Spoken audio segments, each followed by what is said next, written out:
क्या हाल है दोस्तों। आई होप आप लोग सब बहुत खुश हो। लास्ट व्लॉग अगर आपने देखा है तो आपको पता होगा कि मैं सोलो ड्राइव करके आया था बनारस से दिल्ली तक। अबे क्या बोल रहा हूँ, दिल्ली से बनारस तक। तो सैटरडे था, सैटरडे के दिन सुबह सुबह मैं घर से निकला अराउंड 8:30 बजे और 3:30 बजे मैं होटल पे पहुंच गया था। ये वाला व्लॉग में मैं शेयर करूंगा अपने experience from Banaras back to Delhi का। वही गंगा एक्सप्रेसवे होते हुए जाएंगे। आज क्या क्या एक्सपीरियंसेस करता हूँ, क्या क्या चैलेंजेस फेस करता हूँ, ये सारा चीज़ मैं शेयर करूंगा। चलिए फिर गाड़ी पे मिलते हैं। यार कल शाम को तो भयंकर ट्रैफिक था, ठीक है। मतलब हम लोग जब शाम को मैं उधर मंदिर भी जा रहा था ना, इतना ट्रैफिक कि भाई परेशान हो गए। मतलब 5 किलोमीटर जाने में लगा लो, ऑटो में हम लोगों को 45-50 मिनट लग गया। ऑब्वियसली ऑटो में ही घूम रहे थे क्योंकि गाड़ी से बनारस के अंदर मैन्यूवर करना थोड़ा डिफ़िकल्ट है। एक तो इतना बड़ा साइज़ है गाड़ी का, ऊपर से रोड्स भी बहुत नैरो है यहाँ पर। अभी मुझे लगता है, मैंने होटल में पूछा तो उन्होंने बोला कि इतना ट्रैफिक नहीं होगा। देखो कितना दिखा रहा है, 10 घंटा 43 मिनट, 10 आवर 43 मिनट्स दिखा रहा है। रुको कॉल आ रहा है, कॉल उठा लेता हूँ। सो बनारस के रोड्स कुछ ऐसे हैं। कल मैं इसी सब जगह पे घूम रहा था ऑटो से। हाँ, जो मैं कह रहा था कि कल का जैसा ट्रैफिक आज मिलना नहीं चाहिए क्योंकि आज संडे है, और ना मिले और फटाफट से बनारस सिटी को मैं एग्ज़िट कर जाऊँ तो ही अच्छा है। काम क्या क्या रहता है देखो, पूरा हाईवे पे चढ़ने से पहले काम है सबसे पहले तो डीजल डलवाना है। तो मैं सोच रहा हूँ कि हाईवे पे चढ़ने के बाद ही डीजल डलवाऊँगा। अभी डाल के फ़ायदा नहीं है क्योंकि कल जैसा फिर पैनिक हो जाएगा कि हाईवे ख़त्म नहीं हो रहा है और डीजल भी ख़त्म है, पेट्रोल पंप्स भी नहीं है, तो चारों ओर से मुश्किल हो जाएगी। वैसे 131 किलोमीटर दिखा रहा है अभी रेंज, तो कुछ देर तक तो चल ही सकते हैं। 75, 80, 90 किलोमीटर चलने के बाद डीजल डालूंगा। 822 किलोमीटर कल हम लोगों ने ट्रैवल किया। हम क्यों बोल रहा हूँ यार, मैं अकेला ही था। आज इसको कर देता हूँ 0 फिर से, तो पता चल जाएगा ना कि घर तक कितना है कचहरी से। Turn left onto club road. चलो पहले इस ट्रैफिक को मैन्यूवर करता हूँ, फिर मिलता हूँ आप लोगों से हाईवे पे।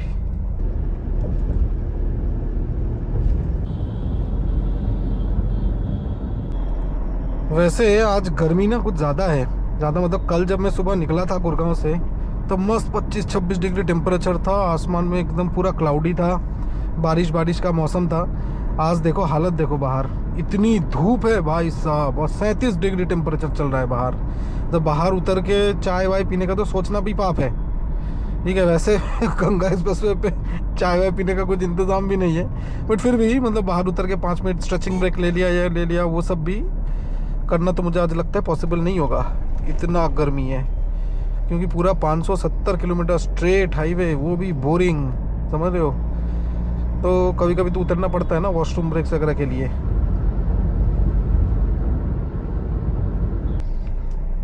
सो बनारस सिटी को हम एग्जिट कर चुके हैं। पूरा 15 किलोमीटर का ड्राइव था सिटी के कंटिन्यू ऑन अंदर। Varanasi Kanpur road for 1 kilometre. अब यहाँ से मुड़ जाएंगे राइट। तो ये जो स्ट्रेट रास्ता है ना, अभी इसी से सीधा हम लोग को चलना पड़ेगा लगभग 110-120 किलोमीटर। मैं यहाँ से मुड़ जाऊँगा राइट की तरफ। ये इलाहाबाद बाईपास का रूट है, यहीं से सीधा चलना पड़ेगा। लेफ्ट वाला निकल जाता ना तो वो कानपुर निकल जाएगा, तो कानपुर होके वो आगरा लखनऊ एक्सप्रेसवे पे जो पुराना वाला रास्ता होता है वहीं से जाने के लिए मेरे को जाना है राइट। सही लिया ना, पता नहीं सही लिया ही होगा। और मैं बनारस का होटल से आ चुका हूँ 91 किलोमीटर्स। टाइम हो रहा है दोपहर के 11:52। बाहर वही कड़क धूप। लगे हाथ ना डीजल भी डाल ही लेता हूँ, क्यों फालतू का वेट करना, यहाँ फटाफट हो भी जाएगा।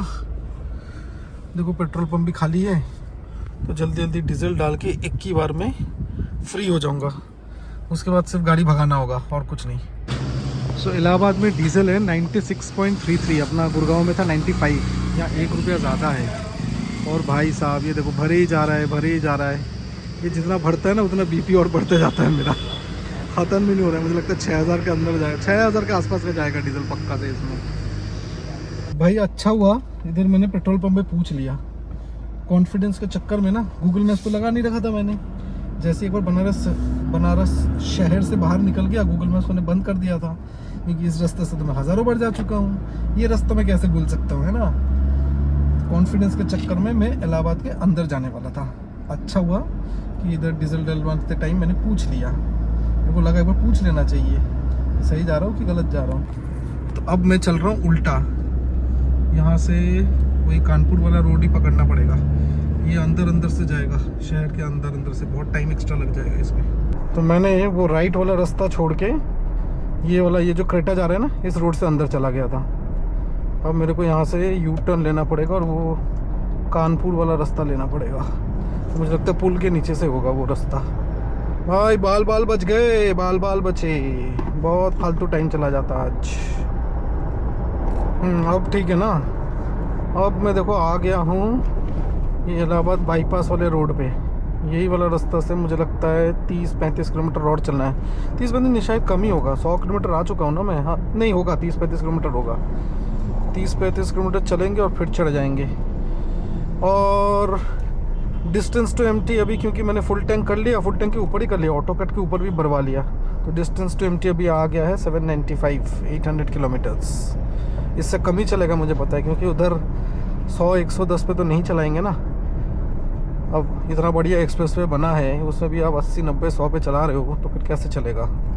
टाइम भी तो बचाना है, तो थोड़ा भगा के चलाता हूँ, बट उसकी वजह से माइलेज हो जाता है कम। फिर भी इतना बड़ा गाड़ी के लिए यार देखो 11.6 का माइलेज दिखा रहा है, विच इज़ गुड इनफ। मतलब ऐसे कंप्लेन नहीं कर सकते। ये हांडिया वाला टोल प्लाजा आ गया है हम लोग। खुल क्यों नहीं रहा है? हाँ खुल गया ना। अच्छा बाय द वे, ये सब जो अभी टोल्स मैंने क्रॉस किया ना, अभी पीछे एक टोल और था, ये दूसरा टोल है आज का। ये सब टोल में पैसा लग नहीं रहा है, क्योंकि वो 3000 रुपीज़ वाला जो साल का होता है ना, वो वाला मैंने ले लिया था, जिसमें कुछ 200 टोल मिलता है आपको। काश ऐसा टोल्स ये 3000 रुपीज़ के अंदर ही एक्सप्रेस वे पर भी टोल चल जाते ना, तो मज़ा आ जाता। बट वो चल नहीं रहे, इस वजह से साला टोल भी तो बहुत महंगा है गंगा एक्सप्रेस वे का। 1700 रुपये का टोल लगा भाई, 1700 रुपीज़ का टोल एक साइड का। मतलब 3500 रुपये तो अब लगा लो, 3500 रुपये अब ट्रिप में ऐड कर लो एक्स्ट्रा, जो कि सिर्फ टोल का है। सो लास्ट के 2-2.5 किलोमीटर रह गए अपना गंगा एक्सप्रेस वे के लिए। देखो मैंने बोला और बोर्ड सामने दिख गया। क्या बढ़िया कोइंसिडेंस था ना। Exact 2 kilometres left. और इलाहाबाद वाला बाईपास को हम लोग यहीं पर छोड़ देंगे 2 किलोमीटर बाद। मेरठ देख रहे हो, उससे 619 किलोमीटर। ये 619 किलोमीटर कवर करना है अपने को 5 घंटे के अंदर अंदर। हो ही जाएगा, 12:44 हो रहा है। 5 मतलब 6 बजे तक तो मैक्सिमम 6 o'clock तक तो हम लोग पहुँच ही जाएंगे। तो मैंने एक बार रुक के ये बिस्किट के 2 पैकेट्स ले लिया था 5-5 रुपये वाले। ऑरेंज बिस्किट्स खाते रहेंगे। एक मैंने ये कोक उठा लिया था, ये जो मैं आधा से ज़्यादा पी चुका हूँ। एक पानी का बोतल उठा लिया था, ठंडा वाला एकदम।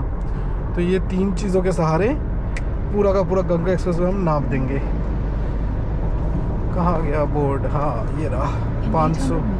Slight left onto Ganga Expressway. ठीक है मैडम, गूगल आंटी ने भी बोल दी कि मुड़ना ही है अब। तो यहाँ से चढ़ जाएंगे हम गंगा एक्सप्रेस वे। बताओ यार क्या भसड़ मच गया यहाँ पर। 10 मिनट हो गया इसी टोल पे खड़े हुए।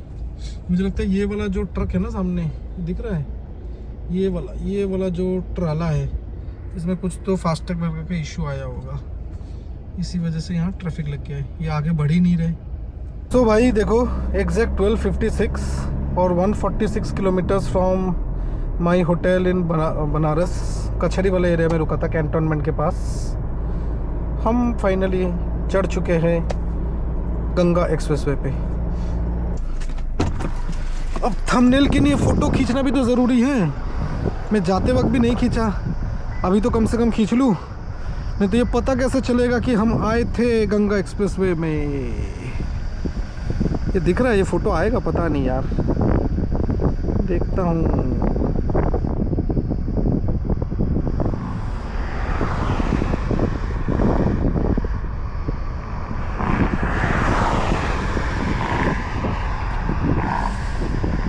चलो भाई हो गया है, अब बैठा जाए गाड़ी में और निकला जाए आगे की तरफ।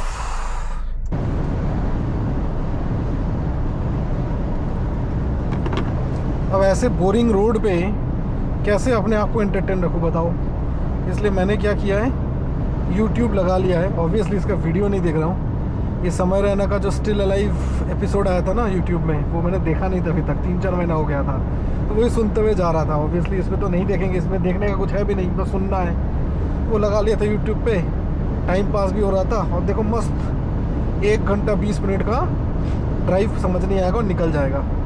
खैर अभी छोटा सा अपडेट भी दे देता हूँ साथ साथ में आप लोगों को। 2:30 हो रहा है और मैं बनारस से आ चुका हूँ 313 किलोमीटर। कुछ अपने एक्सपीरियंस से शेयर करता हूँ कि मेरा कोई भाई बंधु ये वीडियो देख के अगर आता है अपना फैमिली लेके या खुद अकेला आता है तो इस बातों का ध्यान रखिए गंगा एक्सप्रेसवे में आने से पहले।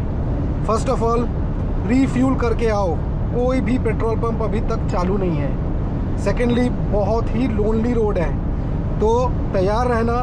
बोर्डम का नींद आएगी तो अच्छे से अपने साथ खाने का चीज़, पानी, रेड बुल, अगर रजनीगंधा वगैरह खाने का आदत हो, मसाला खाने का, तो वो कैरी करो। फोर्थ थिंग, रात को ये एक्सप्रेसवे अवॉइड करो। ये मेरा सलाह है, ये मेरा सजेशन है। बहुत लोग हो सकता है आके कमेंट करके जाए नहीं ऐसा कुछ भी नहीं है, सेफ़ है, ये है वो है। आई एम श्योर बहुत सेफ़ है, बट एक्सप्रेसवे जब भी नया खुलता है ना कुछ ना कुछ प्रॉब्लम्स आते रहते हैं। ठीक है, मैं डिटेल एक्सप्रेशन नहीं करूँगा, आप लोगों को पता होगा।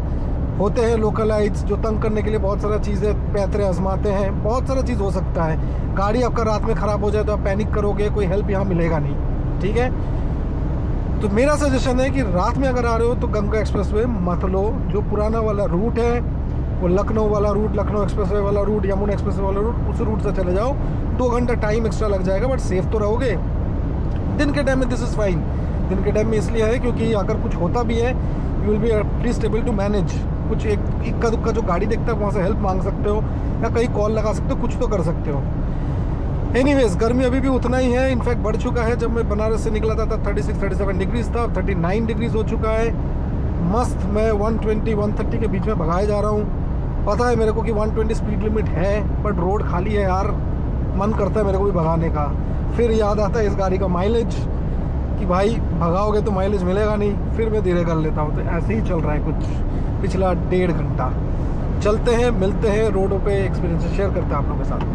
लखनऊ एक्सप्रेसवे और हाँ लखनऊ एक्सप्रेसवे में ही है, यमुना एक्सप्रेसवे पे तो नहीं है। उसमें जैसा एयर स्ट्रिप बना हुआ है ना, जहाँ वॉर अगर होता है या कोई इमरजेंसी फाइटर प्लेन्स या कोई भी इमरजेंसी सिचुएशन पे प्लेन्स लैंड कर सके, इस वाले हाईवे पे भी है। देखो ये देख रहा है, ये देखो ये कितना लंबा सा स्ट्रेच है जो इमरजेंसी सिचुएशन के लिए बना के रखा है इन लोगों ने। देखो वैसे ऐसे खाली खाली रोड पे बताने का या शेयर करने का कुछ खास होता नहीं है। जब जो चीज़ याद आ रहा है मैं शेयर करते जा रहा हूँ। पॉडकास्ट सुन रहा हूँ, यूट्यूब चल रहा है, कुछ ऐसा पॉडकास्ट सुन रहा हूँ जो बस सुन के मतलब बिना देखे एंजॉय कर सकूँ। साथ साथ में गाड़ी भगा रहा हूँ। तो क्योंकि अब 2 घंटा हो गया है लास्ट टाइम आप लोगों से बात किए हुए, तो मेरे को लगा एक बार छोटा सा एक अपडेट दे देता हूँ। तो 1 बजे में ये 1 o'clock मैंने ये गंगा एक्सप्रेसवे क्लाइम किया था, स्टार्ट किया था गंगा एक्सप्रेसवे में ड्राइव। अभी हो रहा है ऑलमोस्ट 5, मतलब 2 मिनट रह गया है, 4:58 हो रहा है और मैं बनारस से आ चुका हूँ 584 किलोमीटर्स। ये मतलब लगभग 585-590 किलोमीटर मैं बनारस से कवर कर चुका हूँ। तो अगर मैं घर की बात करूँ, गुड़गांव की बात करूँ, तो और 210 किलोमीटर के आसपास रह गया है, जिसमें लास्ट 50-60 किलोमीटर जो है मतलब फ्रॉम गाज़ियाबाद ऑनवर्ड्स वो सिटी के अंदर होगा। बाकी वैसे गाज़ियाबाद तक 150 ही रह गया है। देखते हैं कितना टाइम लगता है। अभी तक तो बढ़िया चल रहा है, सो फार सो गुड। देखो संभल रह गया 70 किलोमीटर, मेरठ रह गया 179 किलोमीटर। हम लोग को मेरठ जाना नहीं होगा, मेरठ से पहले ही नीचे उतर जाना पड़ेगा, वो हापुड़ वाले कट से। कौन से कट से उतरते हो वो भी बताऊंगा आप लोगों को, ताकि आप लोग इसको रेफरेंस के तौर पे यूज़ करके अगर आते हो तो आ सको। तो गंगा एक्सप्रेसवे का फाइनल टोल प्लाजा मैं पहुंच चुका हूँ। Exact 600 kilometres covered from Banaras the hotel where I stayed. और टाइम हो रहा है देखो 5:11। इसके बाद भी एक और टोल आएगा, वैसे वो शायद 30-35 किलोमीटर बाद आएगा। खाली पड़ा हुआ है एकदम। एक्चुअली अभी पूरा चालू नहीं हुआ ना, चालू तो हो गया, मतलब लोग इतना यूज़ नहीं कर रहे हैं। सो 1 बजे मैं गंगा एक्सप्रेसवे क्लाइम किया था, गंगा एक्सप्रेसवे में एंटर किया था और 5:12 I have reach the end of the Ganga expressway. पूरा 4 घंटा लगा, 4 घंटा 10 मिनट, 4 घंटा 15 मिनट के आसपास। वैसे रुकने का कुछ था नहीं इसलिए कहीं रुका नहीं, बस भगाते हुए आ गया। ये गंगा जी है। मैं जब जा रहा था तब भी ये ब्रिज मैंने क्रॉस किया था, पर तब मौका नहीं लगा था। इस बार लगा कि आप लोगों के साथ थोड़ा सा ग्लिम्सेस कुछ शेयर कर लूँ। तो हम लोग स्ट्रेट जा रहे हैं, सनसेट हो रहा है पीछे, और ये है गंगा जी। कितना बढ़िया लग रहा है देखो, हाँ, सनसेट के टाइम पे गंगा जी किनारे। और ये कितना चौड़ा है देखो, वहाँ से स्टार्ट होता है, स्टार्ट होते होते यहाँ तक आके, और इसके आगे पूरा वो, ये मुझे लगता है मानसून में पूरा भर जाता होगा। क्या बढ़िया लगता होगा मानसून में इसका व्यू। और गाड़ी तो अपना है ही यार, मस्त मस्त लग रहा है यार, है ना। तो मैं गाज़ियाबाद से मुझे लगता है 30-35 किलोमीटर पीछे हूँ, और ये जहाँ तक मेरे को याद आ रहा है अपने सफ़र का आखिरी टोल है, मतलब इस सफ़र का आखिरी टोल है। और आज संडे है तो सारे दिल्ली एनसीआर वाले कहीं ना कहीं से घूम के वापस आ रहे हैं। इस वजह से देखो लंबा टोल लगा हुआ है, लंबा क्या ही बोलो, टोल पे लंबा जैम लगा हुआ है। टाइम हो गया है 6:46 और मैं बनारस से आ चुका हूँ 747 किलोमीटर्स।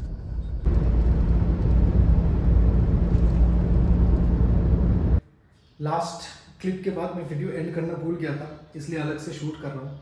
तो 7 बजे मैं गाज़ियाबाद पहुँच गया था, तो 10:30 बजे मैं निकला था बनारस से, एंड 7 बजे आई वॉज इन गाज़ियाबाद। सो लगभग लगा लो 8-8.5 घंटे का ड्राइव है। और यहाँ तक वीडियो अगर देख लिया है, please like share and subscribe. Bye bye.